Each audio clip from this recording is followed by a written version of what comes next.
엘리야가 직면하고 있는 영적 상황은 바알과 아세라가 나라의 수도를 장악하고 수많은 선지자들을 통해서 그것이 적극적으로 포기 활동을 하고 있는 시대였습니다.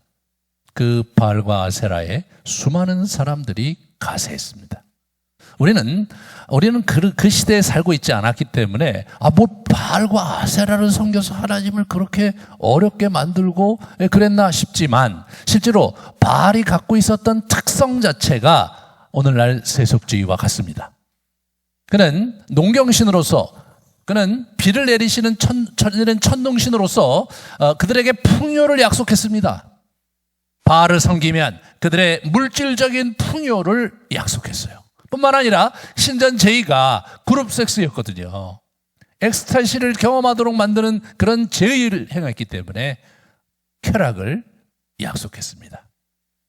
물질적인 풍요와 쾌락과 행복과 번영을 약속하는 신이었기에 이스라엘이 휘둘렸던 것입니다. 오늘날 우리 삶 속에서 그것을 우리는 세속주의라고 표현할 수 있는 것이죠. 오늘날 저를 비롯해 여러분들이, 여러 그리스도인들이 계속해서 이 땅을 살면서 이 자본주의 시대를 살면서 우리가 계속해서 흔들릴 때가 어느 지점입니까, 여러분? 그죠?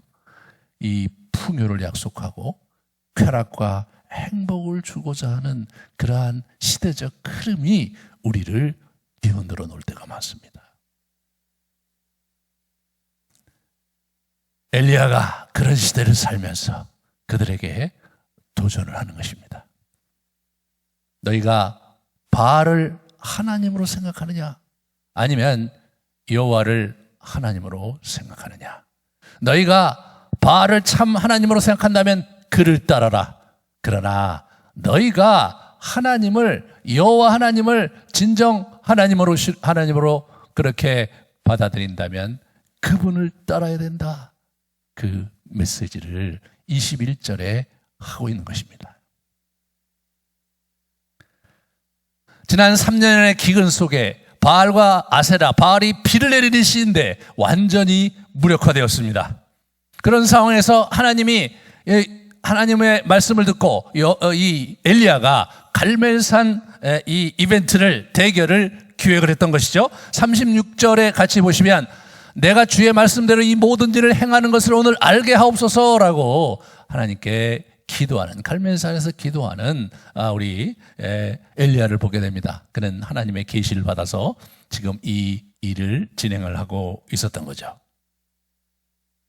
그렇다면 왜 갈멜산이었는가? 이 갈멜산이 그렇게 높지도 않은 그런 산이었어요, 여러분. 갈멜산의 위치를 좀 지도로 보면요, 저쪽 여러분, 이 서해안에 이 사람들 이제 서쪽이죠. 서해안에 이렇게 그쪽이 다 이렇게 지중해인데 그쪽 이렇게 곳이죠. 곧 이렇게 나오는데 그 지점에 갈멜산이 있었는데 546m밖에 안 돼요. 네, 우리 저 관악산 정도밖에 안 되는 조그만 산입니다.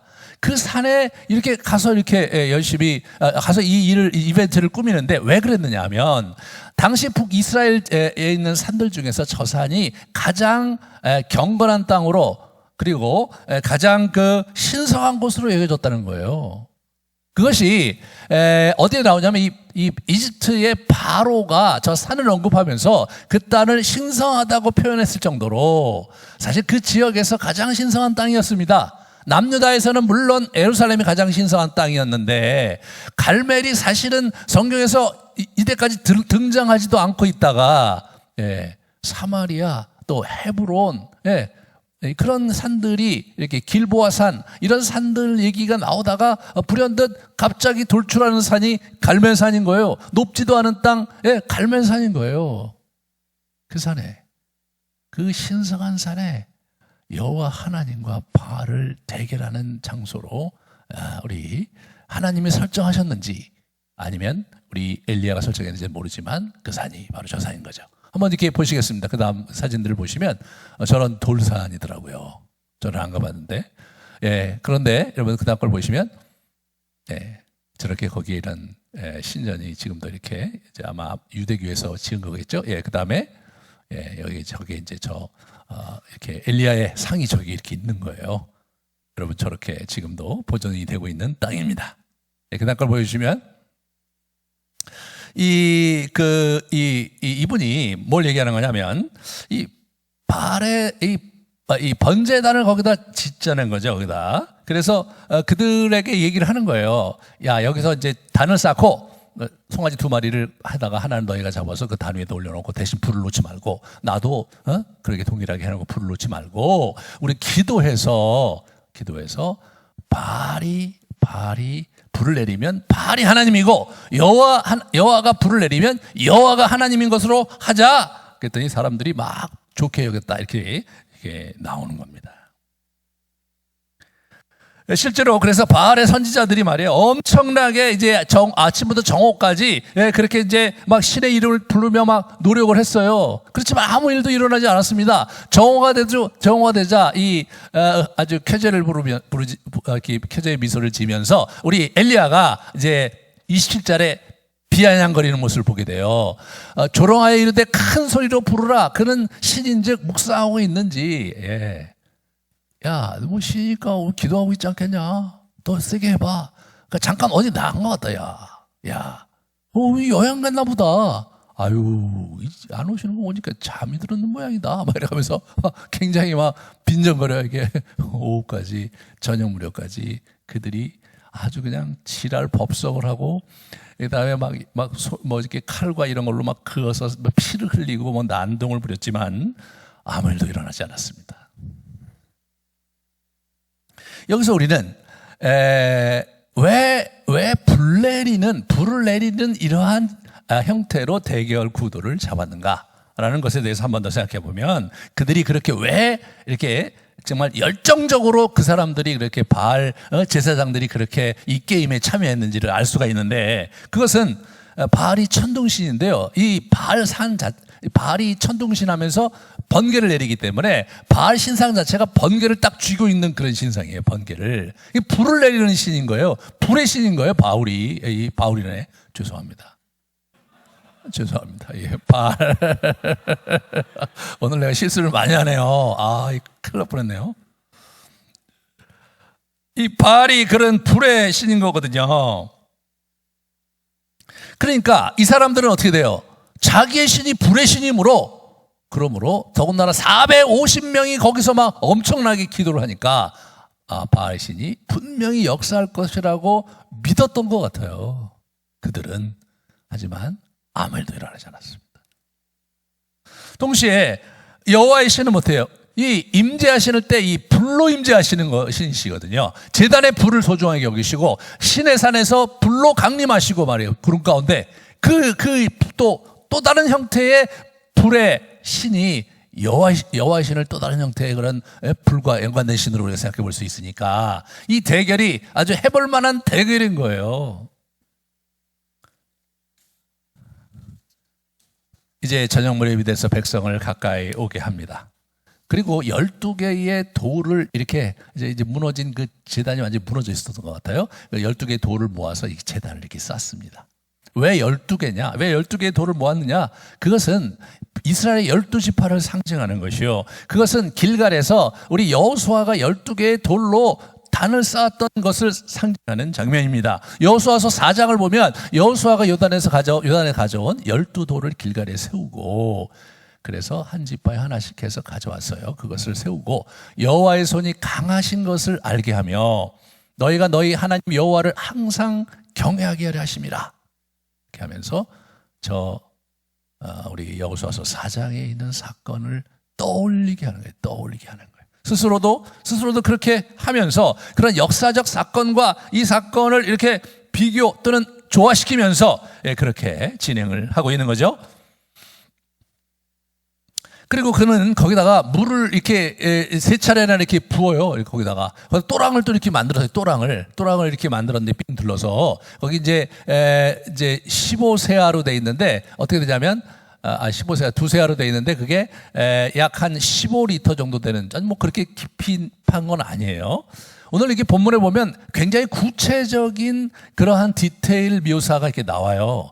뭐 굳이 뭐 또랑을 거기다 판 거를까지 얘기를 하고, 그것이 뭐 또랑에 들어갈 물의 양이 어느 정도까지 뭐 이렇게 얘기를 하고, 돌을 12개 세우고 이런 얘기를 구체적으로 하는 이유가 이 사건이 실제로 있었다는 것을 얘기하고 싶은 거예요. 에레미야가 지금 이 사건이 있은 지 한 200~300년 후에 지금 이걸 쓰고 있는 겁니다. 그래서 과거에 이런 기록을 보면서 이게 역사상 그냥 있었던 실화 얘기가 아니고 소문이 아니고, 이것은 전설이 아니고 실제로 있었다는 얘기를 그가 내가 채집해서 쓴 것이다라고 그 얘기하고 싶었던 것 같아요. 그리고 그는 여호와께 기도합니다. 36절 37절에 이렇게 기도합니다. 보여주시죠. 아브라함과 이삭과 이스라엘의 하나님 여호와여, 주께서 이스라엘 중에서 하나님이신 것과 내가 주의 종인 것과 내가 주의 말씀대로 이 모든 일을 행하는 것을 오늘 알게 하옵소서. 여호와여 내게 응답하옵소서. 이 백성에게 주 여호와는 하나님이신 것과 주는 그들의 마음을 되돌이키심을 알게 하옵소서라고 그냥 간절히 하나님께 기도합니다. 알게 해달라. 정말로 당신이 우리 조상 아브라함과 이삭과 이스라엘의 하나님 여호와이시며 이스라엘 중에 하나님이신 것을 알게 해달라, 오늘 보여달라라고 간절히 하나님께 이렇게 아주 간구를 하고 있는 모습을 우리가 이렇게 보여주는 거죠. 우리에게 보여주는 겁니다. 그러자 여호와께서 이렇게 불을 하늘에서 내리시는데, 제가 한번 여기저기 찾아봤는데 멋있는 그림 하나를 발견해서 같이 봅시다. 저 그림이 이제 제가 보기에 가장 멋있는 그림이었는데 좀 더 멋있게 그렸으면 좋았을 텐데 아쉽습니다. 그림을 그릴 줄 몰라갖고 저렇게 그냥 하늘에서 불을 내려갖고 그냥 완전히 삼켜버렸어요. 거기 재단에 있는 물을 그냥 가득 적셨잖아요. 뭐 3번이나 거기다 뿌려갖고 적셨고 그 물이 흘러내려서 또랑에 가득 찼을 정도인데, 이게 뭐라고 나오냐면 그 불이 또랑에 물을 핥았다 이렇게 나와요. 아주 그 장면을 아주 생생하게 묘사하고 있는 거죠. 그렇게 하면서 하나님께서 정말 살아계시고 하나님께서 바알이 아니라 하나님이 참 신이신 것을 드러내 보이셨습니다. 그것이 끝나자 이분이 하신 게 뭐냐면, 저 선지자들을 다 잡아와라 그렇게 얘기해서 기송강에 데려갑니다. 우리 기송강이 어딘지 한번 볼까요? 기송강이 요쪽 끝에 곳에 있으니까 그쪽에 이제 어디냐면 우리 갈멜산 기슭에 이렇게 하구가 있는 거죠. 이쪽서부터 이렇게 쭉 내려가는 거예요. 근데 저 기송강이 생각보다 저희 사진을 찾아보니까 굉장히 물이 많더라고요. 이렇게 보시면, 그 다음 장면을 보시면 저렇게 물이 많아요. 거기다가 데려다가 좌우지간 450명을 다 죽였습니다. 지금 우리의 생각해 보면 뭐 그렇게까지 죽일 필요가 있나, 그냥 내쫓으면 되는 거 아닐까 생각했는데, 실제로 이것은요 이 신명기 말씀의 어떤 적용입니다. 우리 신명기 13장에 있는 말씀을 보면, 너희 중에 선지자나 꿈꾸는 자가 일어나서 너희가 알지 못하던 다른 신을 우리가 따라 섬기라고 자고 말할지라도 너희 그 얘기를 듣지 말 뿐 아니라 그런 선지자나 꿈꾸는 자는 죽이라. 너는 이같이 하여 너희 중에서 악을 제할지니라. 이 죽이라고 그랬어요. 선지자는 죽이라고. 이런 거짓 선지자, 이런 이방 선지자는 죽이라고 그랬어요. 그러니까 그 말씀에 근거해서 우리 엘리야가 그들을 처단하고 있는, 이 땅은 여호와의 땅이고 이 땅은 아브라함과 이삭과 야곱의 하나님께서 우리에게 여호수아 시대에 우리에게 불화하신 땅이다 말이에요.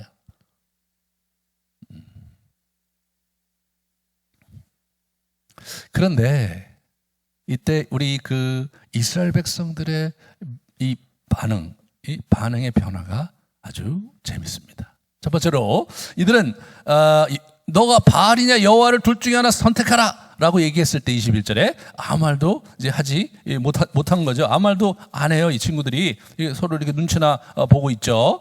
그런데 이제 24절에 보시면, 너희는 너의 신의 이름을 부르라. 나는 여호와의 이름을 부르리니 이에 불로 응답하는 신 그가 하나님이니라 라고 얘기하니까 백성들이 다 대답하되 그 말이 옳도다 막 박수치면서 그렇게 한번 해봅시다 이렇게 얘기를 좀 하고 있는 거죠. 사실 이스라엘 백성의 입장에서 볼 때 그 당시 북이스라엘이 그렇게 수십 년 동안 말이에요 여호와를 섬기지 않는 분위기 속에 있었거든요.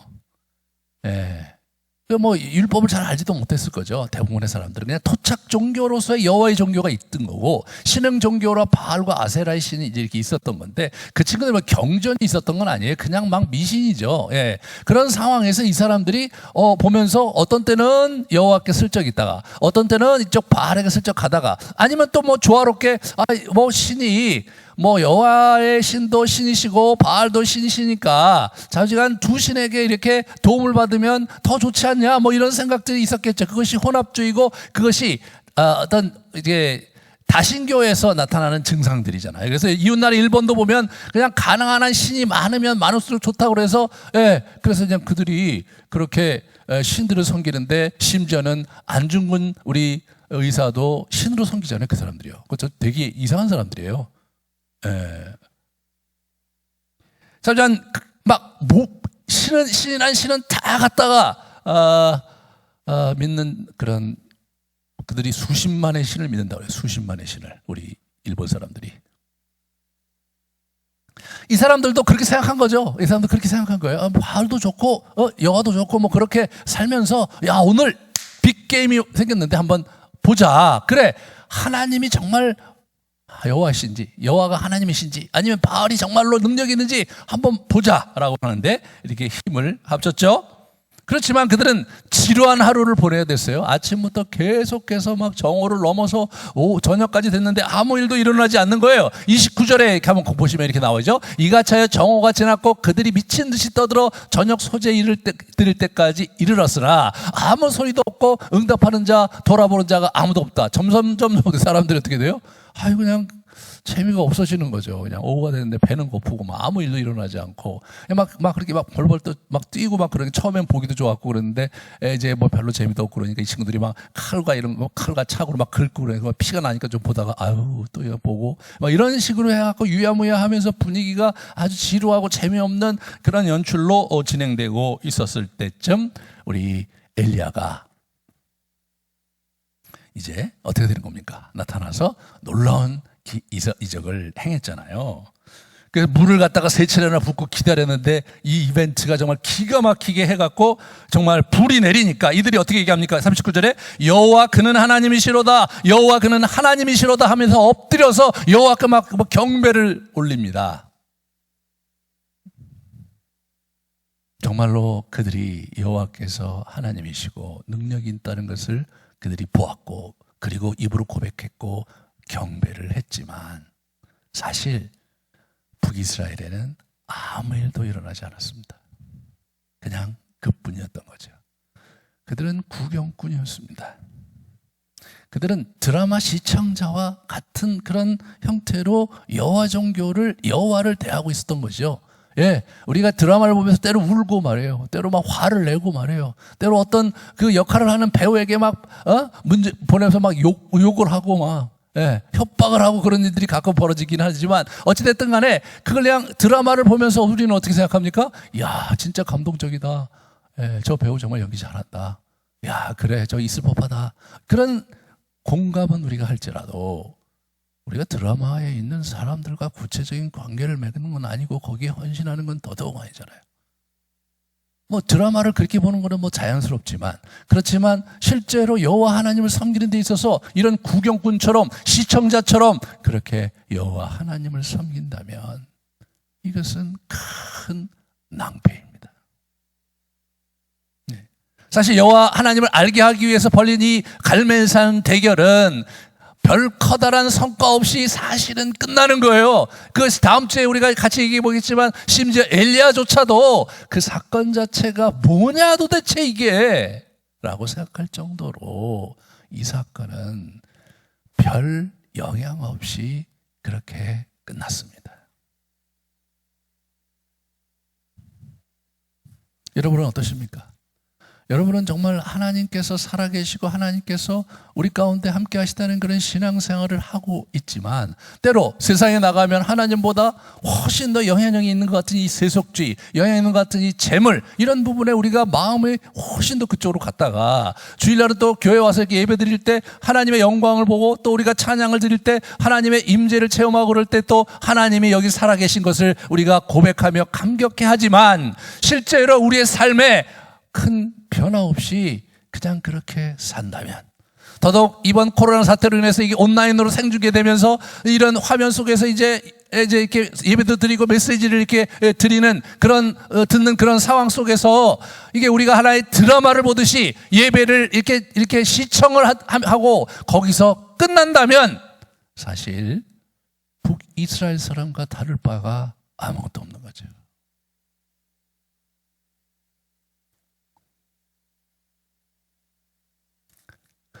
하나님을 알아가는 것이 중요하다는 것은 하나님과 관계 맺고 하나님과 시간을 같이 하는 거기에 우리가 구체적으로 헌신해야 되는 것을 의미합니다. 헌신하지 않으면, 그분과 구체적인 시간을 같이 하지 않으면 사실 우리 삶에는 아무 일도 일어나지 않는 거죠. 그것을 위해서 우리는 기도해야 되는 겁니다. 하나님과의 만남의 시간을 구체적으로 할애하고 그 시간을 그분 앞에 머물면서 그분과 대화해 보려고 시도하는 거죠. 우리 그러한 모습을 우리 엘리야에서 오늘 아주 엘리야에게서 잘 볼 수가 있는데, 그가 사실은 상황이 종료되자마자 그가 이렇게 표현을 해요. 뭐라고 얘기하냐면, 엘리야가 아합에게 이르되 올라가서 먹고 마시소서, 큰 빗소리가 있나이다. 벌써 이 사람이 마음의 귀로 빗소리가 들려요. 하늘은 구름 한 점 없이 맑았습니다. 그런 상황에서 이 사람이 내려가서 자기가 무릎을 꿇고 자기 두 무릎 사이에 얼굴을 묻고 기도하는 거죠. 한번 그림으로 보실래요? 네, 제가 열심히 찾았는데 제가 찾고 싶은 그림이 없었어요. 저게 이쪽에 이제 이렇게 여러분 보시기에 좌측이죠. 좌측에 이제 저 친구를 이제 사안을 불러놓고 이 친구가 기도를 하는 거죠. 이렇게 그림이요, 저래요. 이렇게 여러분, 저게 뭐 무릎 꿇고 머리를 쳐박은 겁니까? 절대 아니죠. 쳐박는 척을 한 거죠. 네, 실제로 저게 아니고 이쪽에 있는 사람이 좀 가깝죠. 그죠? 이렇게 무릎 꿇고 굉장히 불편하게 기도한 거예요. 이분이 미국 사람이죠. 저거 미국 사람이죠. 그러니까 저게 안 되는 거예요. 저게 안 되는 거예요. 이게 무릎 꿇는 것도 시원찮고, 여러분, 무릎 꿇고 거기다 고개를 쳐박아 보지를 않아 본 사람이 하는 기도가 저거예요. 이게요, 무릎 꿇고 거기다가 고개를 쳐박고 이 사람이 기도한 거예요. 굉장히 간절히 기도한 거예요. 여러분, 하늘에 구름 한 점 없습니다. 근데 비를 내리신다고 했잖아요. 그러면 뭐 저와 여러분이 생각하기에 나와 뭐 또 다르시니까 이분은 좀 다르겠지 생각할 수 있잖아요. 이분은 다를 거야. 벌써 뭐 소리를 듣고 있는데. 하지만 이분은요, 이분 자신도 긴장이 됐으니까 저런 자세로 기도하지 않겠어요? 거기서 만약 비가 안 와봐요. 예? 이 산통 다 깨지는 거 아니에요? 그러니까 비가 와야 되는데, 그래서 좀 기도하다가, 야, 한번 올라가 봐라. 뭐 보이냐? 아무것도 안 보이는데요? 그래서 또 기도합니다. 한동안 기도하다가, 야, 이제 보이냐? 아무것도 안 보이는데요? 여러분, 한 두세 번 정도는 그러면 뭐 기도하면서도 이제 엘리야니까 안 보이는, 그래? 좀 기도하면 되겠지. 뭐 이렇게 했다고 생각해 봅시다. 근데 여러분, 이게 4번 안 보이는데요? 5번 안 보이는데요? 이거 긴장이죠. 이거 긴장입니다, 이거. 계속 안 보이는 거예요, 아무것도.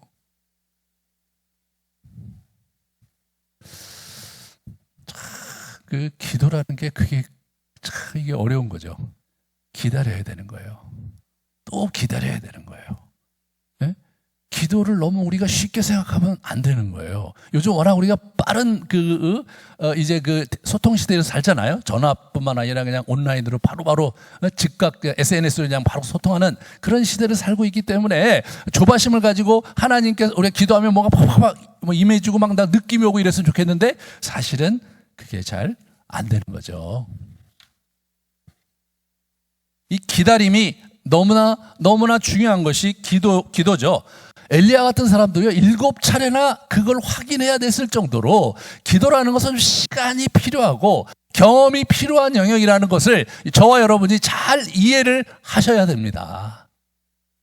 그런 거예요. 제가 이제 요새 이제 영성훈련하면서 줌으로 제가 이제 렉처 디비나도 시키고 이제 이미지 묵상도 시키면서 이렇게 정말 이렇게 깊이 들어가서 감동을 좀 느끼고 예수님을 좀 이렇게 만나서 대화도 하고 이런 훈련들을 제가 지속적으로 시키고 있습니다. 그런데 말이에요, 실제로 덜어는 그런 일들을 막 경험을 하시는 거예요. 네. 너무 감사하죠. 그런데 이제 그 기간에는 저와 함께하는 기간에는 잘 되다가 저하고 이제 끝나갖고 이제 혼자 열심히 하세요. 그러면 이분들 만나보면 잘 안 된다는 거예요. 잘 안 된다는 거예요. 뭐 어떡하라는 거예요, 그래서? 해야죠. 계속 해야죠. 계속 해야죠. 네? 이게요, 이 인격적인 관계라는 건 시간이 많이 들어가는 거예요. 저하고 함께 할 때 왜 잘 되겠어요? 왜 잘 되겠어요? 저하고 함께 하니까 잘 되는 거죠. 네. 82년부터 제가 매일매일 콰이어타임 생활을 했습니다. 그리고 제가 15년 전부터 이런 형태로 제가 신앙생활에 특별한 일이 없는 한 늘 아침마다 이렇게 또는 이게 중간에 이렇게 묵상하는 시간을 가졌어요. 그러니까 뭐예요? 저도 좀 내공이 조금 생긴 거죠. 그러니까 함께 할 때는 좀 되는 거예요. 옆에 잘하는 사람 있으면 되잖아요. 네. 그게 안 되는 것이 그게 자연스러운 거예요. 시간이 많이 걸리는 거더라고요. 저도 몰랐었는데. 일곱 번째 물어보니까 사람 손만한 구름이 있습니다. 라고 얘기하니까 어떻게 돼요? 이 사람이 벌떡 일어나잖아요. 이 사람이요. 예? 이게 참, 여러분, 하늘에 구름이 가득해도 비가 안 올 수 있잖아요. 그렇잖아요. 근데 저쪽에 사람 손만한, 크기도 정확히 쟀어요. 사람의 손만한 구름 조각이 있습니다. 라는 얘기 듣고, 됐다, 이제. 벌떡 일어나요. 벌떡 일어난 장면 한번 보여주세요. 제가 찾았어요. 이거예요. 이 사람이 벌떡 일어난 거예요. 그래갖고 보니, 그 전에 더 멋있는 그림 하나 더 있는데, 예, 바로 이거죠. 이 사람이, 드디어 왔다. 그래갖고 이분이 이제 그래서 벌떡 일어나갖고 이제 누굽니까? 우리 아합을 데리고 막 달려가잖아요. 그는 손바닥만한 구름이 있다는 얘기를 듣고 비가 곧 들이닥칠 것이라고 믿었어요, 이게요. 이게 누구냐? 이게 엘리야와 우리가 다른 거예요. 우리는 손바닥만한 구름을 보고 그렇게 이렇게 호들갑을 떨질 않아요. 그러면 여러분 생각해 보세요.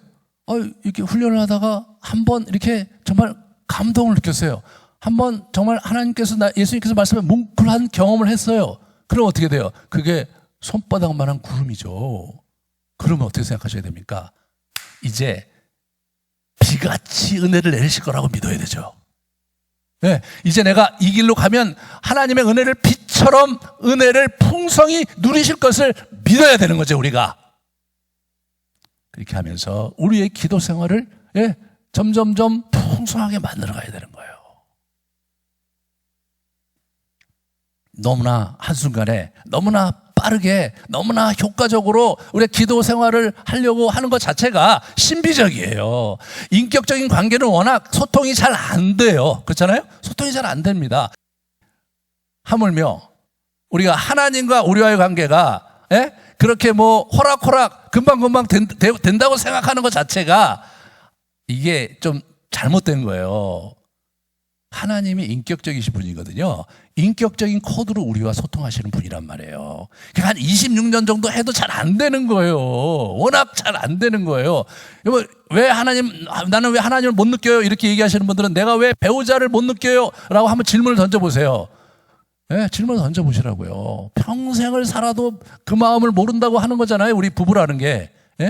정말 10길 물속을 알아도 한 길 사람 속을 모른다는 게 그게 인간관계잖아요. 인격적인 관계가 그런 거잖아요. 우리가 하나님을 섬기는 것도 그런 거고 하나님과 대화하는 것도 그런 거더라고요. 그러므로 우리의 기도의 자리를 지켜가면서 가다 보면 저런 날을 맞이하고 그 다음 장면을 보여주시면 어떻게 돼요? 막 사람들이 너무너무 좋아하잖아요.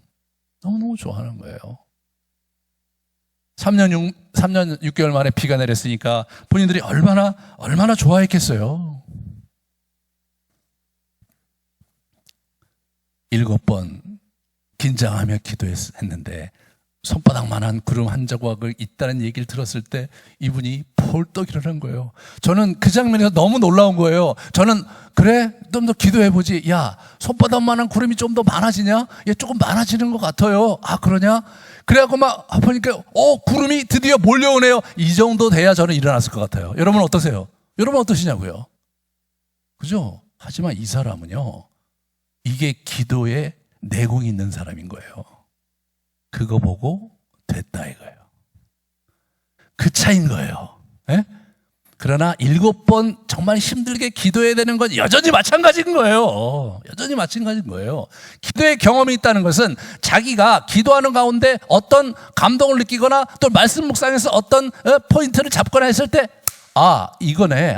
주님께서 나에게 이런 말씀을 하시는가 보다 라고 알아차리는 게 기도의 내공이더라고요. 처음에는 뭐예요? 이게 지금 내가 혼자 그냥 느끼는 거야. 도대체 성령께서 나에게 하시는 거야. 이게 분별이 잘 안 돼요. 그죠? 내 생각과 하나님께서 주시는 생각이 분별이 잘 안 된단 말이에요. 하지만 기도 생활을 꾸준히 하다 보면 이거다. 벌떡 일어나는 거예요. 벌떡 일어나는 거예요.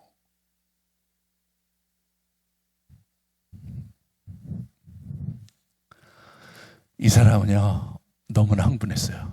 그죠? 너무나 흥분했어. 그래서 막 저렇게 즐거워하는 모습을 보고 이 사람이 어떻게 돼요? 바알이시여, 빨리 여기를 떠나십시오. 여기 홍수가 몰아닥치니까 그렇지 않으면 길이 막힙니다. 그래서 이 사람이 앞서서 뛴단 말이에요. 그 사진 한번 그 그림 한번 보여주죠. 저걸 달려가는 거예요. 저걸. 예?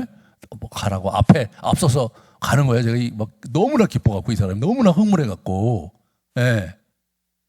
근데 저 길이가요 14마일이래요. 얼마냐면 22.4km, 약 하프 마라톤, 42점 몇몇이잖아요. 하프 마라톤을 이 사람이 뛴 거예요. 저 사람이 지금 집에서 뭐 했습니까? 집에서 아주 간략한 빵 한 조각과 기름 그걸 먹고 지금 몇 년을 버틴 거예요. 사르밧 과부에게서 그런 사람이죠. 제가 볼 때 저 그림이 잘못된 게 제가 비쩍 말라서 해야 되는데 저 그림을 좀 이상하게 그린 거예요. 비쩍 마른 친구가 저거를요 너무나 기뻐갖고 너무나 기뻐서 저걸요 22km나 달렸어요. 그래서 평지가 나오니까 이제 보내드린 거죠. 이 사람은 무슨 생각했겠어요? 이제는 드디어 이 땅이 바뀔 거다.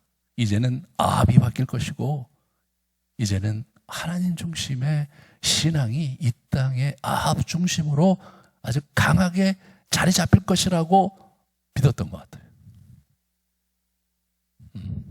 하지만 19장으로 넘어가면 이세벨이 내일 이맘때에 널 죽이겠다는 사람을 보내면서 산통이 다 깨집니다.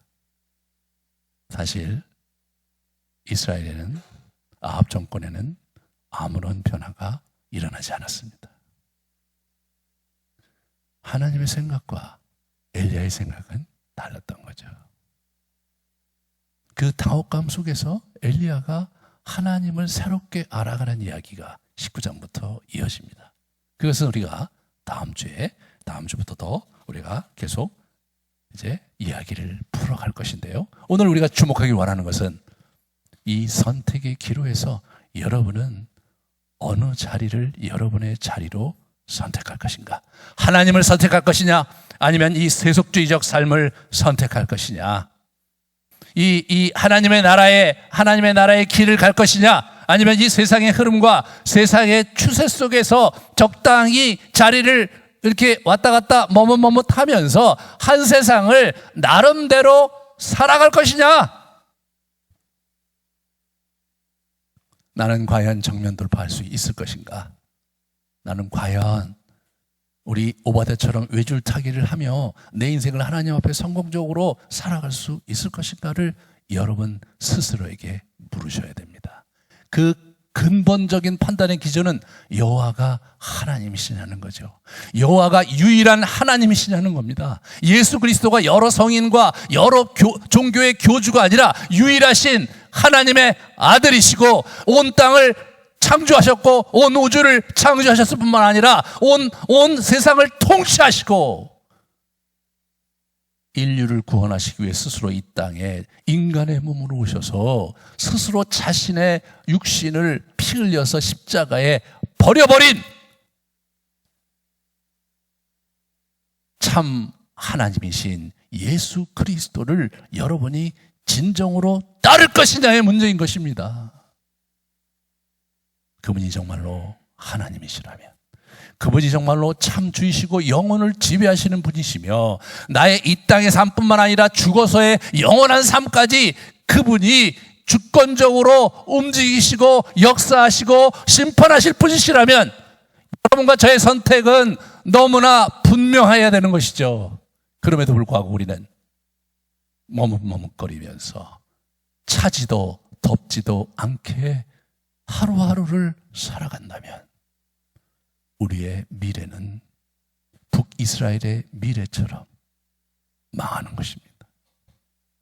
그들은 결국 아수르에게 BC 722년에 망했을 뿐만 아니라 완전히 초토화됐고 사마리아도 완전히 회파가 됐고 포로로 잡혀가서 메소포타미아의 여기저기 땅에 노예로 팔려갔고 그리고 영원히 돌아오지 못했습니다. 그들은 우리는 유대인이라고 하지 않습니다. 남유다가 바벨론 포로기 때 돌아갔다가 온 사람들을 유대인이라고 할 뿐입니다. 그들은 역사의 저편으로 사라졌을 뿐만 아니라 하늘나라에서도 영원히 저편으로 사라진 인생들이 되고 만 것이었습니다.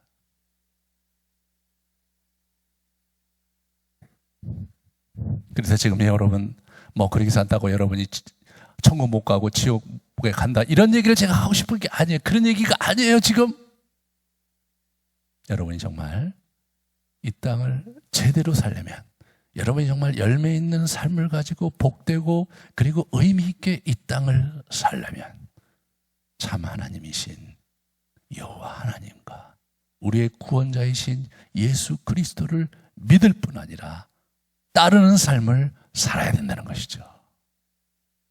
그분께 헌신하며 이 어려운 시기를 돌파해야 되겠습니다. 잠깐 우리 스스로를 돌아보는 시간을 갖겠습니다. 나는 어디쯤 달려가고 있는가?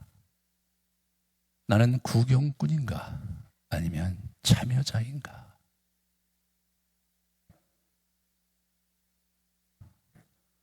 내가 구경꾼이냐 참여자이냐를 가르는 기준은 내가 정기적으로 하나님 앞에 기도하는 삶으로차에 나아가고 있는가? 내가 정말 봉사하는 하나님을 위해서 봉사하는 자리에 나아가고 있는가? 아닌가에 달려 있는 거죠. 내가 만약 그런 시간을 갖고 있지 않다면 나는 구경꾼입니다. 여러분이 언제까지 머뭇머뭇 구경꾼의 삶을 살겠습니까?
지금 여러분의 마음 가운데 느껴지는 생각과 감정들을 주님께 솔직하게 내어놓으며 주님께 도움을 구하는,